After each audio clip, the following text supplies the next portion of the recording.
حضرت عمر دوڑے گھر گئے، اپنی اہلیہ سے کہنے لگے نیکی کمانے کا ارادہ ہے؟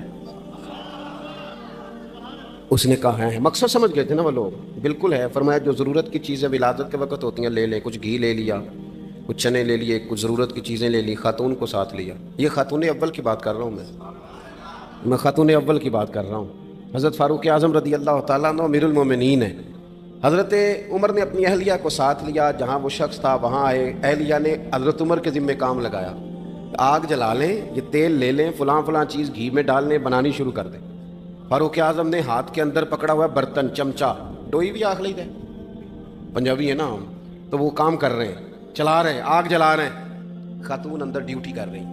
تو وہ شخص جو تھا نا جس کی بیوی تھی، وہ کہتا ہے میں 2-3 دفعہ کا غلام ادھر آ، فلانی چیز بتا۔ میرے ذہن میں یہ تھا کہ امیر المومنین نے کو بندہ کھڑا کیا آنے جانے والے مسافروں کا خیال کرے۔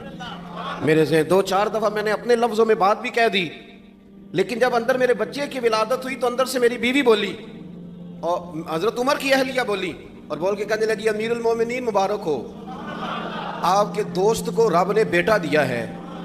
وہ شخص کہتا ہے میں باہر کھڑا تھا، وجود تڑپ گیا، آنکھیں برس پڑی، کبھی نہیں رویا تھا پر کیفیت عجیب بن گئی، کوئی تقریر نہیں سنائی، کوئی اعلیٰ شعر نہیں انہوں نے پڑھا، میں نے جوں لے کر ان کے سر سے پاؤں تک دیکھا، میں نے کہا یہ وہی شخص ہے جس کا نام لے تو کیسر و کسرا کانپ جاتے ہیں، یہ وہی شخص ہے۔ میں نے جمعے میں کہا تھا کہ روب کپڑوں کا نہیں ہوتا، روب تو دیانتداری کا ہوتا ہے۔ ہاں بڑا مال کما کے لوگوں نے بنائی ہوتی ہے کار کو